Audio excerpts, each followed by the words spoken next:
What is decentralized media to you guys? What does it mean, and how are you applying it today? And I guess, Arikia, we'll start with you with Control+X. Sure. Thanks, Zack. So, from my perspective as a former journalist and engineer, decentralized media is the only way forward for the journalism industry because we're seeing rampant platform collapse that's threatening not just the livelihood of journalists who are working today and their ability to continue practicing as journalists, but the very fabric of the human historical record, and some might say reality. So by removing our journalistic artifacts from centralized control, we can begin to take some of the ability to actually make sense of what's going on in the world back to the individuals who are doing the work of using their senses to process things as it's happening.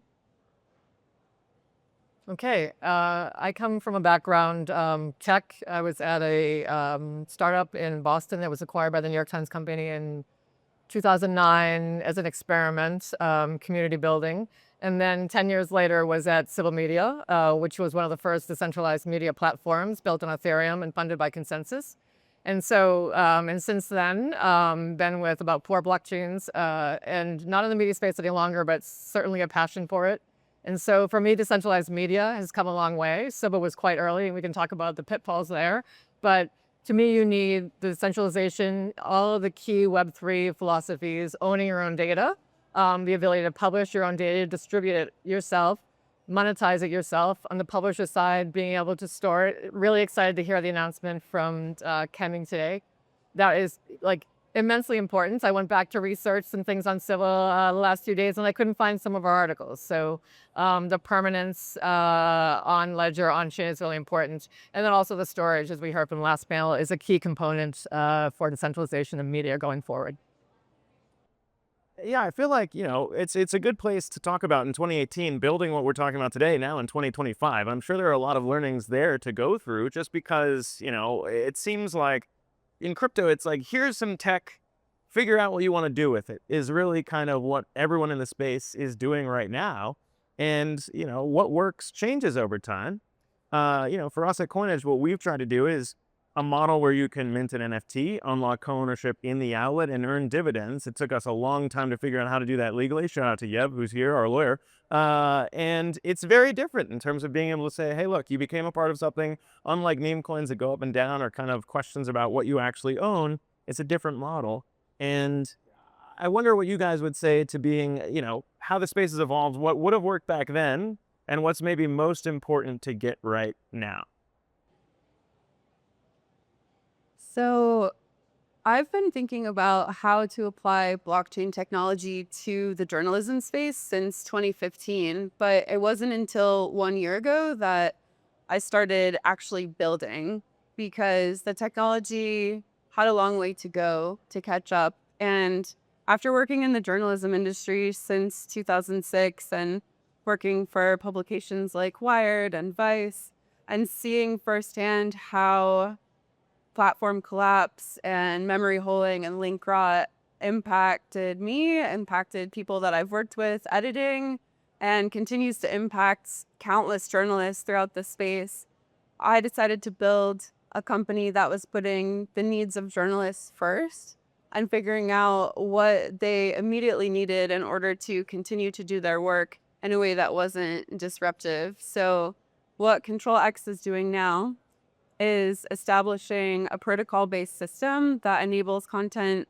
creators and journalists to license their content to themselves on the blockchain that declares the ownership of their works that they have already published in the past. So kind of pulling back their archives from the Web 2 systems that are now being threatened with the general collapse of the media industry. And by doing this, we can begin to instantly enable new monetization streams for the journalistic works, including the monetization of archives that, as we heard before, have just been sitting latent, basically, not accruing any sort of traffic or monetization from the platforms where they currently exist. and opening up new distribution channels for that content as well, in addition to making them impervious to platform collapse. And I don't think this would have been possible if I would have tried to do it 10 years ago when I first had the idea, especially in the area around micropayment transactions, which Control-X technology is now unlocking in a meaningful way, where we can begin to bypass paywalls and have a third option other than just everything or nothing. Read all of the content that a publication has to offer and pay for it, or don't read anything and leave. Now we can begin to get into the technological arena where we're enabling readers to purchase just what they want for an affordable price, maybe as low as 1 cent in some cases, with negligible transaction fees. Yeah, well, I would say the technology definitely was not there 10 years ago when we were trying it. So, or it was in a very nascent state. So civil, we had micropayments, we had the ability for newsrooms to form and pay their reporters. But it was quite slow. So I was looking back, the time to publish would have been a couple minutes on Ethereum. And it would have cost about $3, which certainly doesn't scale for any size newsroom or blogging. And then it did our first full post to Ethereum, took about half an hour with Maria Bastos. I still remember, and popular, very exciting, first time ever. But it was also quite an education process. We had about 18 or 20 newsrooms in the first wave. And so that was a lot of work to train the newsrooms and how to use all the publishing tools. When we had our token sale, which back then was very difficult. There weren't the launch pads there are today. The meme coins, the tokens, much easier to launch and much easier to build a community and much faster. So the token sale did fail. I was trying to get to 8 million, which was, looking back, quite impossible. Because, I mean, I did webinars for 3 weeks, 4 weeks leading up to the token sale, teaching people how to buy Ethereum, how to go through the KYC process, which is all very common to us now. But there was one article written saying it took like 44 steps to buy a civil token, which is ridiculous. But back then we did a civil test, we did the KYC. People were not used to doing anything like this for a token sale. So quite early. But I think also the micropayments is key.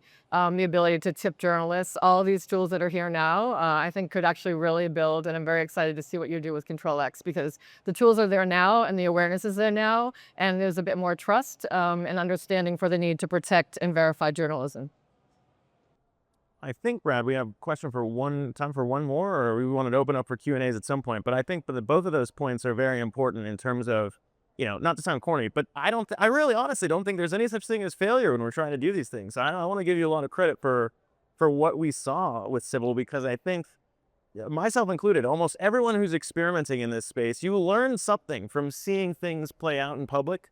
And I will give credit to anyone building in crypto that it's always, you're putting something out there in more transparent ways than almost anybody else in any other sector. And it is encouraging to see experiments like that, especially when there are a lot of things in crypto that might not actually be experiments so much as they are money grabs.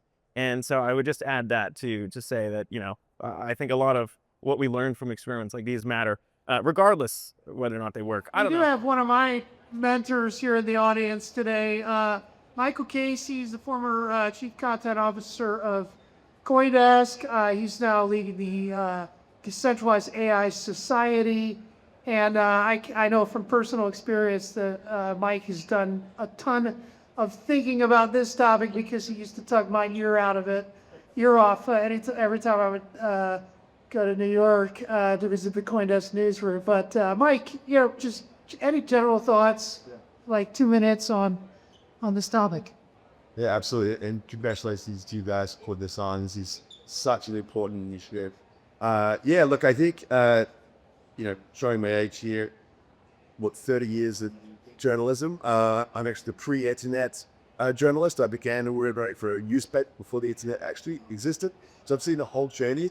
And I think the biggest problem really was, and now is being extended into the AI age, this absolute distortion of our information system generally, that turns it on algorithms that are feeding us and treating us as essentially a quarry for which to take data, and then manipulating our activity and how we do this. I think the biggest problem that media companies faced in the 2000s who they didn't know that this was what was going on. This was underneath everything. I remember thinking in a time, oh wow, we journalists now going to have to compete with bloggers.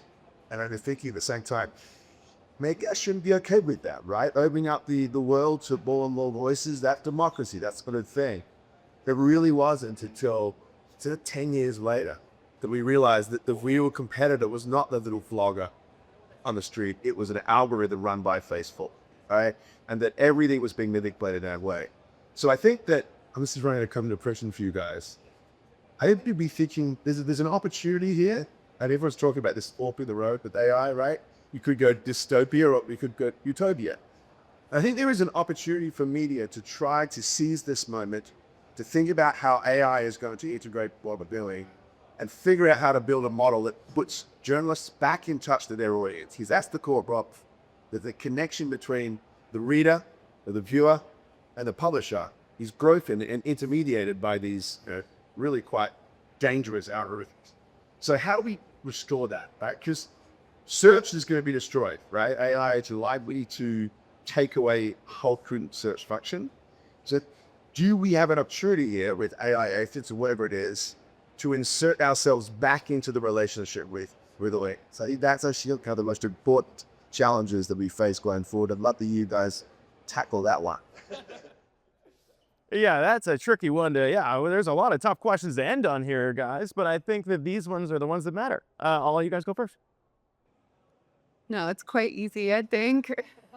And one of the core considerations that I've been building into the business model of CTRL+X, since I had kind of a 180 perspective shift on AI about a year ago and started realizing that if we build ethical systems that are structured around consent rather than theft, which, okay, the ones that they were trained on in the first place, those are theft-based systems. And we kind of have to give them that because the mechanisms that were in place to protect against that were not in the favor of journalists, and they weren't designed by journalists. But moving forward into the future, we can create systems that involve data provenance where if journalists are claiming the ownership over their work and making it technologically feasible for AI systems to transact with their content in a way that's monetarily rewarded and authorized by the owners of the journalistic work, we can move from this defensive posture where it's like, okay, you stole my data, so now I'm going to sue you. And how well is that going to work for the future for the AI companies or the publications, to a system where we're entering into negotiations on a level playing field, where the AI companies that are never going to cease their need for journalistic content, they will always need more, where they will be able to enter into negotiations with journalists and publishers over access to very specific sets of data that they need for specific models. And for journalists as well to be able to ensure that their own work, if they want to train an AI model based on their archives, based on their body of work, that stays protected and with them. That's now technologically possible. So I have a lot of hope that AI companies, especially some of the smaller decentralized ones popping up, will take the ethical choice if it's presented to them as a technologically feasible option, and even one that's easier to use than if they were to try and like scrape and steal it themselves. So I'm hopeful. So I think about blockchain, which I've been working in for like the last 7 or 8 years. And in a lot of ways, blockchain has not moved forward in adoption because it's quite siloed, right? All the blockchain wars, not a lot of collaboration, even though there should be with the greater vision of Web3.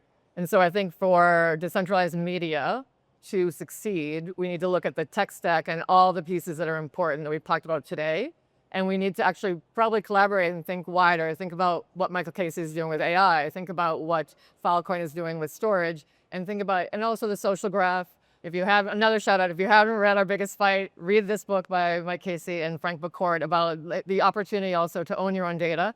That's important, and more consumers care about this at younger ages, right? This is a new thing. They want to know where their content is, where their data is, where it's stored. So I think this is like a real seminal moment for these different potentially siloed movements to come together and actually move it forward so decentralized media isn't an experiment any longer and actually is a reality. I think that's a great point to end on, and I want to thank Michael Casey for the question, because I do think what you said is important. It's putting everyone back in control, and really empowering journalists, empowering the audience itself. And I think this Decentralized Media Summit is a living, breathing example of that, because, you know, it was an idea Brad had, as he opened with, as just kind of a thing to do, and Valeria and everyone else jumped on. So I can't thank them enough, and I can't thank our sponsors enough for putting this all together, because it came about by just saying, hey, can we do something about this? And I really do think that that is the main takeaway, is that it takes all of us wanting to do something about it. And I think that's supporting the good projects in the space. And thank you guys for being up here with me. Thank you guys for being here. I'm going to turn it back over to Brad to close us out here at the Decentralized Media Summit. Just to say thank you so much for coming. We've clearly just barely even scratched the surface here today of what all there is to talk about. But as Matt was saying, you know, bring us all into the room together and let's just get this conversation started.